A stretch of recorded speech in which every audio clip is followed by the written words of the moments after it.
open discussions for anything that is on the email thread or any other topic. So over to you, Jimmy.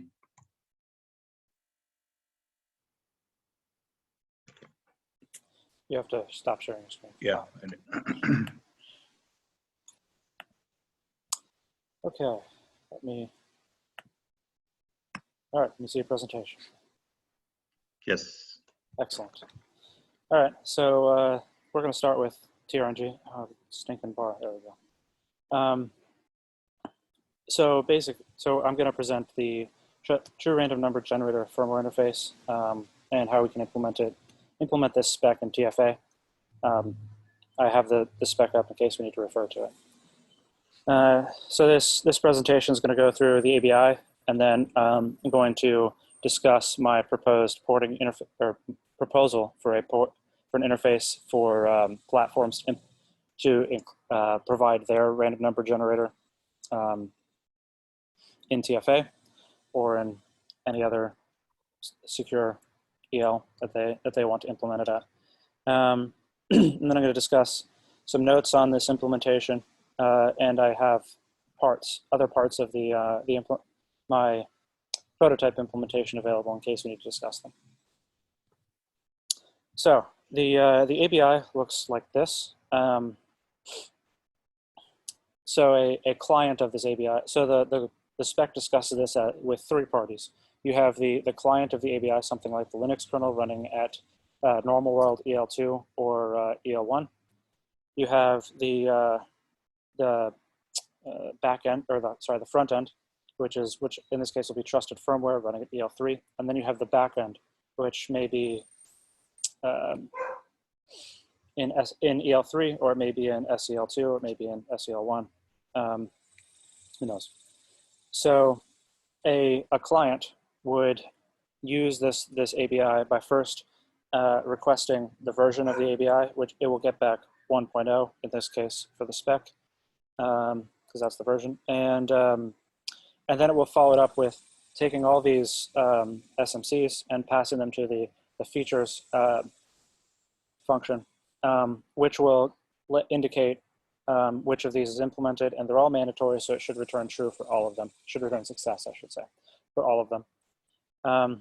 And then it should follow up by calling the UUID to get the UUID of the specific piece of hardware that is backing this the randomness, the entropy provided by this interface. And finally, it's now ready to call RND32 or RND64, the 32 or 64-bit, give me a random number functions, which return both is this random number valid flag, and the random number that is requested in the remaining registers. It's worth noting that the UUID conforms to the SMCCC and is therefore passed in least significant word first, or least significant word in the lowest register, and that least significant word must not be -1. And the RND, the random number, is returned in the reverse order with the least significant word in the highest index register. So my proposed porting interface least is significant word or byte? Sorry. Word. So word, it's okay. it's the 32-bit word, or up to 32 bits that I'm referring to, or 64 bits depending on if you call 32 or 64-bit variant. Just one note there, the entropy bits should be independent amongst themselves, so the order there is really probably not relevant. If you shuffle bytes around or words around, it shouldn't be a problem. It's True. just a representation. It's worth noting that if you request 32 bits of entropy, it will be in X3, and there will be zeros in X1 and X2. Okay, so RND32 does return 4 bytes of random data. Well, it returns as much as you request, up to 96. Okay. All right. And RND64 as much as you request, up to 192 bits. Okay. Okay. Cool. So my proposed porting interface is the platform provides UUID and allocates storage for it. there's an init interface for turning on your RNG, and it's not past anything, as there's very little storage needed for this ABI, and it's expected that the UUID will only be valid after calling init, and that get entropy will only be called after calling init. And get entropy is sort of a minimized, simplified version of the R&D calls in the ABI, which returns in the return value you have, did we get entropy or not? Is this entropy valid? And an out parameter that is 64 bits of entropy. Any questions on this slide? Cool. All right. So the entropy returned is stored in a ring buffer, and which is indexed in bits, as the ABI, or at least in my prototype implementation, it works as the ABI can request a minimum of 1 bit of entropy at a time, or an arbitrary number. This ring buffer is 4 64-bit integers long, so that it's always possible to fulfill the requests of the R&D 64. I have implemented some tests that enforce spec compliance. For example, they assert that you do not return a non-zero value in the bits after the bit. So you don't return. You return 0 in all the bits after the most significant bit of entropy. But it's worth noting that these tests cannot test for randomness, as you might not have enough entropy available, and randomness tests can occasionally fail. And also, it's just hard to compute if in a test case, if you have true randomness, or if you just have a pseudorandom number generator. It's hard to distinguish them. So that's it for TRNG. Are there any further questions? Is there a reason it's called plat get entropy? Can it just not be plat get random? It could be plat get random. I chose get entropy because I called it an entropy ring buffer. Certainly could be get R&D. Yeah, that's naming. It's pretty flexible. I'm happy to have review comments on that when I submit patches. Okay. Hey, Varun here. So one question, you talked about this being part of some spec. So which spec were you referring to? Yeah, so the spec is this. But by the way, just a brief note, as you can see, this is still a beta spec. And Right. for those of you who are not aware of with quality classification of ARM specs, beta means that functionality can still change. So this is not the final spec. The final spec and the functionality will be crystallized when it reaches EAC, which is the next step. So I just wanted to make this remark that we are discussing this, but this is not guaranteed to be the final thing. Do we have a timeline yet? Well, we're currently undergoing discussion with some partners, so it might be a bit variable. We need to agree on some final details. I wouldn't be able to commit to a specific timeline because discussions can take some course that we might not be expecting. But if things go in the best case, I'd expect that in the next 1 or 2 months, but please don't assume that these are fixed timelines. We would reach EAC. Thanks. And so is this spec also in line with any of the PSA requirements, or is this going to be merged under the PSA umbrella? I mean, what is the plan, or it's going to be just a standalone spec by itself?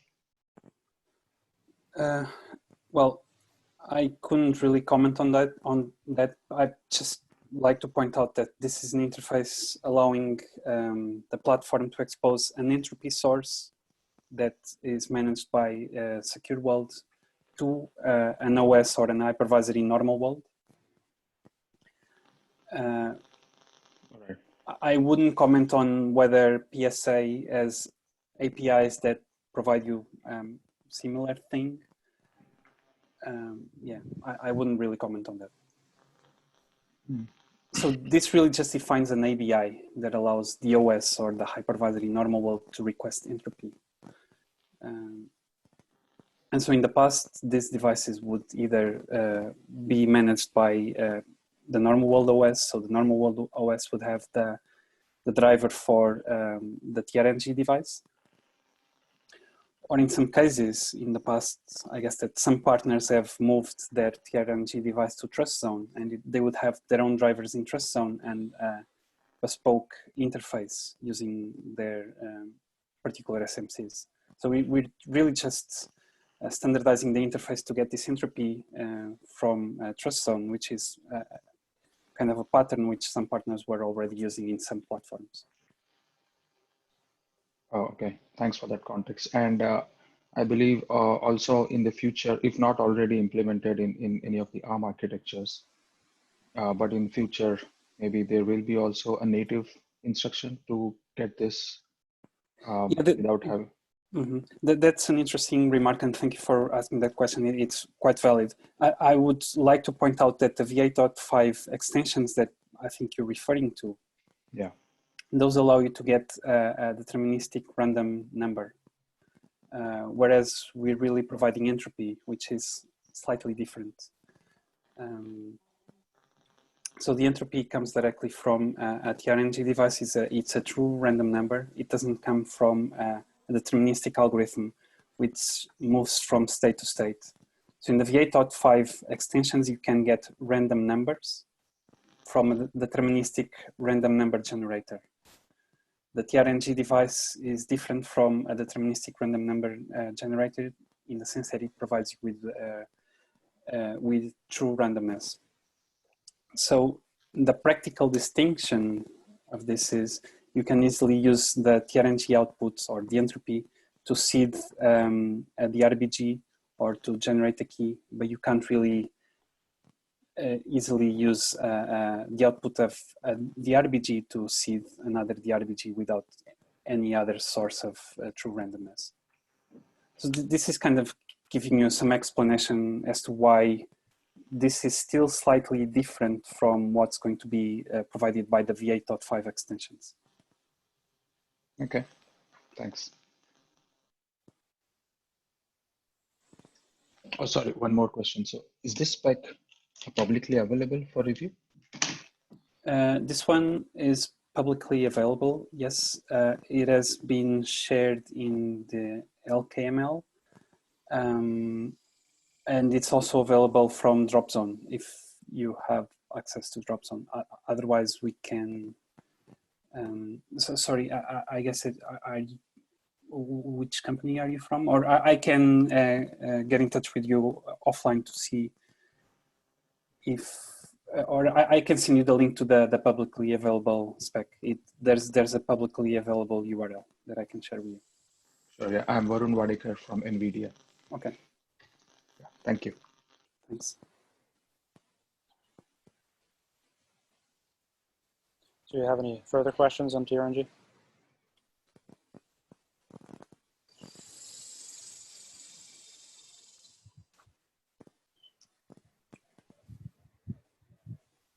I'll take that as a no. Thanks, Jose, for answering most of the questions.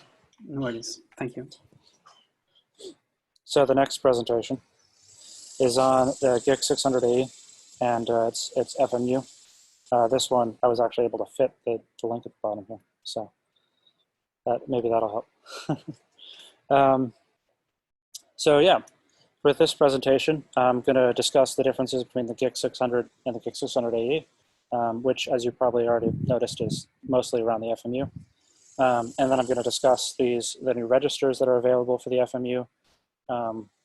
And then this is more of an initial investigation, so I'm going to be discussing what impact this will have, or this can have, on TFA in terms of RAS and SDI and testing. And then I'm going to discuss what options we have for implementing this and the challenges that may be associated with implementing AE support. So the GIC600 and the GIC600AE are mostly the same in terms of how you access the GIC and what the programmer's model is for the GIC, with the exception of the fault management unit, which is used to collect errors into a series of registers, which I'll be going into in the next few slides. And it does this sort of by duplicating the GIC structures and comparing the results where it can, and by adding ECCs to RAMs where it can do that instead. Which ECCs are particularly interesting, or ECC is an interesting beast because you can have a correctable error and report that as well, in addition to uncorrectable errors of like the two GIC structures didn't match. So I don't know, we can't deliver interrupts anymore. So we can store, so the FMU can store both correctable errors and uncorrectable errors, and it has a dedicated bus for reporting for accessing these registers and reporting these errors, so that if the GIC, if the GIC bus goes down, it can report that error. So the FMU registers are sort of a traditional RAS register set, where they have a bunch of error records up front. I think it's up to 48. And an error present bit for each of those registers in the error present register. But where it gets interesting is there's a lock, which the least significant byte of this lock must be written to a special value in order to write to any of the other registers in this register file. And there's also a safety mechanism enable, which importantly is on boot, and I'll get to what that means later. And for testing purposes and to do automotive compliance and that sort of thing, there's an error injection register where you can ask the FMU to generate an error as if the hardware had faulted. And then there's an idle status so that you can pull to see, make sure the GIC is in a consistent state, or the FMU is in a consistent state and that it's idle. And of course, there's the number of error records present in this implementation. So each of these error records has a present register, which determines, which can be read to determine if fault and recovery interrupts are available for this particular type of error, and if logging is available for this particular type of error. It also has a control register, which provides a bit to enable fault and recovery interrupts in logging. A status register, which tells you sort of what error you're looking at, if there's an error has occurred and therefore is valid, if it was an overflow, if it was a correctable error, if it's a correctable type of error, that sort of thing. And there's a gap as well, which I assume reads a 0. So as far as TFA impact goes, we basically would have to define. Sorry, a question. Yeah. So the register set that you talked about, is there any integration with the current RAS spec, or are these additional to the RAS spec? Because we already have, ERRX registers for the RAS. So if I'm not mistaken, RAS specifies register-backed error records and memory mapped error records. Right. So this is a single page of RAS memory mapped error records. Right, but when we say memory mapped, it's they still follow the same conventions for the ERR. I mean, the access might be MMIO, but it would still read. For example, if I read the ERX status, it would still adhere to the RAS spec. So are we saying that these registers are on top of that spec, or are they going to adhere to the RAS spec? Right. So I think, if I'm not mistaken, a good majority of these registers adhere to the RAS spec. Okay. I'm not sure lock, for example, is part of the RAS spec. Right. And I'm not sure about error injection or the status. So it's like RAS spec plus a few registers, is my understanding. Okay. Does that answer your question? Yeah. And I'm just curious. So were you also able to implement some of this and verify this, or is it just in the investigation phase right now? This is just an investigation. So I've done several detailed readings of the spec to make sure that all these slides match up, and I'm trying to present the most important parts to with respect to TFA. Okay, thanks. Okay. So I just had a quick question on, I guess, the first slide, right? It said it's this MMIO page is on dedicated bus. Is it APB? Right. I don't remember exactly which bus. I think it was like AMB4. Is that do you recall which bus I asked you about, Bipin? You're on mute. So you're talking about the AMBA APP? Okay. Yeah. I mean, I have the spec open. We could look for it if you're extremely interested in. Yeah, I was just curious. Okay. What you meant by that, but yeah, we can move on. Thanks. Okay. Cool. So TFA impact is where we were. So basically, the basic idea is define a dispatcher for all these error records so that they can be propagated with SDEI as appropriate. And we would have to declare them with the explicit event side of things as their MMIO, and they're reported through like a separate. They're not quite. They don't fit perfectly into the current TFA error handling or SDI propagation dispatch thing. Excuse me. And then the idea is we dispatch the correctables as we can through SDI. And TFA would panic or do something reasonable to I hope gracefully tear down the system on uncorrectables, as that's their nature. If your interrupt controller goes down, I don't know what else you can do. And I guess when we get to the implementation part, the last bullet would be platform defined. Right. So that now we'll get to that in the options slide. Right. Yeah. So for testing purposes, luckily we have that error injection register. So basically, we just we register TFTF with the SDI handler for that particular error. We inject the error, and we handle the error, making sure that we set a flag that, hey, we got the error, and then we assert we got that flag was set. That's the basic flow for testing. For uncorrectables, it gets a bit dodgy, as we have to basically assert that at least for like fast models or for the FPGA target, that it panics. It does the specified platform behavior. Sorry, Varun, did you have something? You just highlighted. Oh, well. Not really. Maybe I have one more, but I think we can talk about it once you finish this. Okay.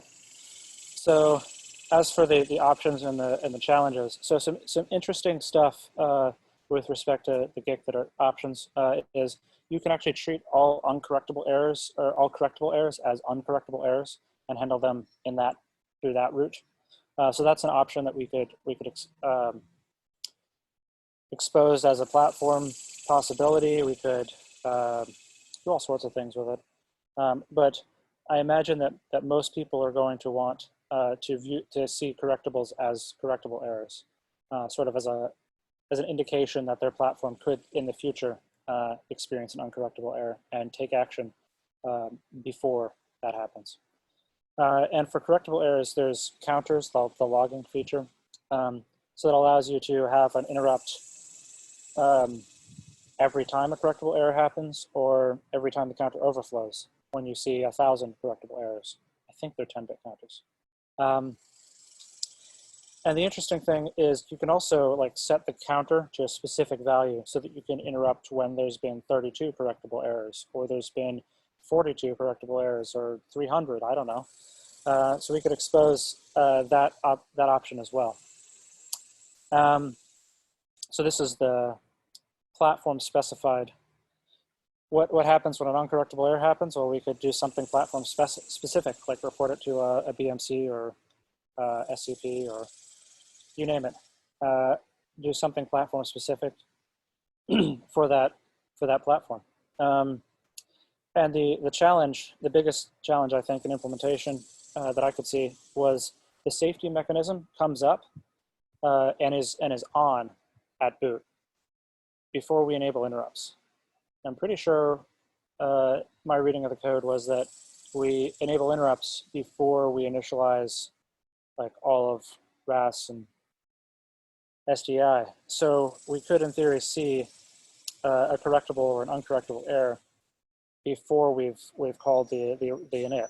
So we've got to come up with some workaround, if you will, some like early 600AE detection and disable that or something, or early init of the 600AE. Yeah, so this is probably where I open it up for discussion on what we should do with all these options. So I have a question slightly unrelated to this, but in terms of security, right? So I assume the errors are partitioned as secure and non-secure errors. And I imagine you're talking only about secure errors. Is there a reason why non-secure errors need to be handled by firmware? Can it not be handled by, say, a Linux kernel or driver or something? That's where we get to an odd sticking point. I think there's one interrupt total. Oh no, for all errors? For all of them, yeah. If I'm not mistaken. So Okay. we have to dispatch if we're going to dispatch, if we're going to partition them. Okay, so I guess you have no option but to handle it in firmware then. Yeah, unfortunately. I think that's the case. If I'm wrong, then that's awesome, and we can do firmware first for firmware errors, and we can do operating system first for everything else, and that would be okay. So the reason I ask is, yeah, it seems like the whole purpose of standardizing all these things is to move away from having to do firmware first for most things, except things that are SOC specific, right? So yeah, when you said SDI, that was kind of what my thought was. Okay, why do we need to even do firmware first for it? So Yeah, you might have to do firmware first as well if you want to handle the error in a secure EL. right. But aside from that, I can't see any reason why we shouldn't delegate handling the interrupt to the normal world. Okay, thanks.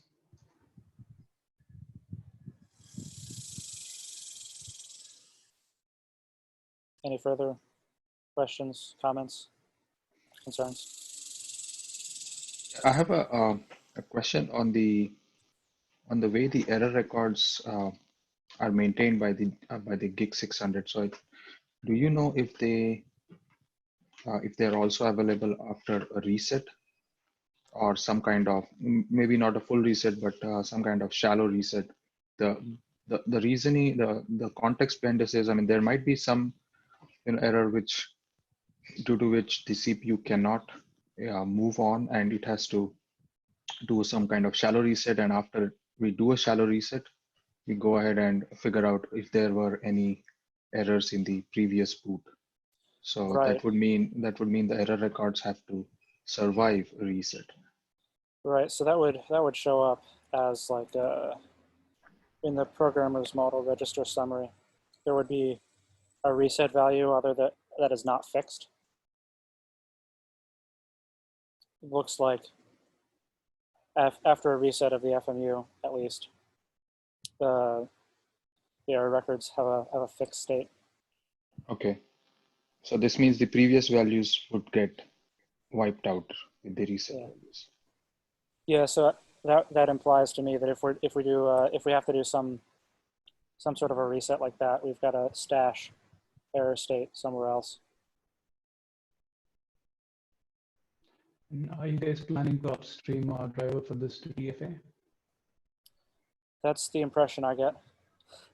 Okay. As being asked to do this work, is that we're eventually going to do something like that. But I can't say. at this time. Okay. Do you happen to know? Oh, okay, never mind. Yeah, I was wondering if you know what the plans are for Linux, but I guess it would fall in the same category. So, Unfortunately, I don't also work on Linux, so I can't comment on that. thanks. So Doug, do you have any clarity on those questions?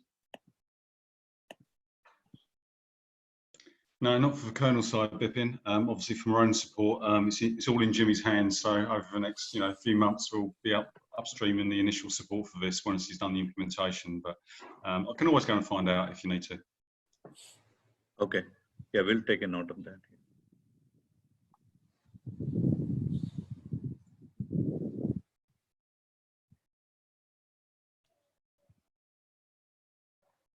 Any other questions?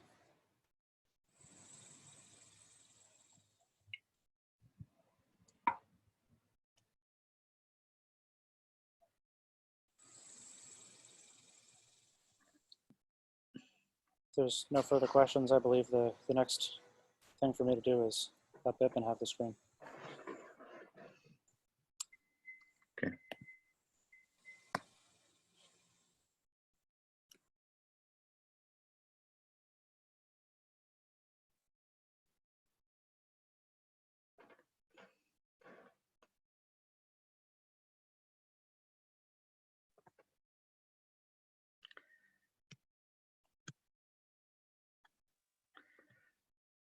Okay. So can you see my screen? Yeah. Okay. So yeah, just wanted to see if there is any threads, the email threads that is wanting some follow-up of discussion with this forum, or something that I can take up with any of the relevant engineers. So this is actually the last month's archive. Just scroll through. You can actually let me know if there is anything.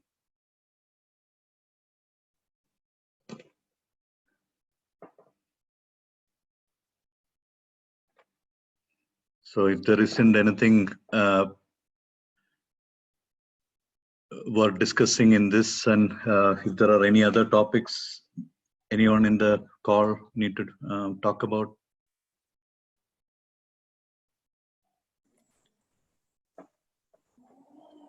So I noticed GIC600AE MIDR or detection was added by, I believe, NVIDIA. Jenny, do we need to know? Were you planning on implementing the full support, or was that to get a platform off the ground? Or? Yeah. So I mean, that was just to get some internal simulation platforms to recognize that MIDR value. And that's why I was asking you initially if you got a chance to implement any of this, because all of this is new technology. So a real platform or a simulation platform to test on is very hard to find these days. I mean, so when we are at this point, yeah. But other than these small changes, I don't see us upstreaming the entire support. I mean, since the IP originates from ARM, I think ARM doing the initial upstreaming effort seems logical to me. Okay, thanks.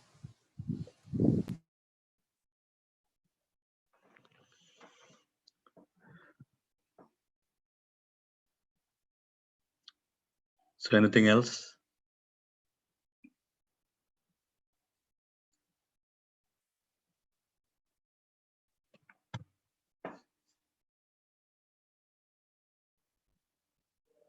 Okay.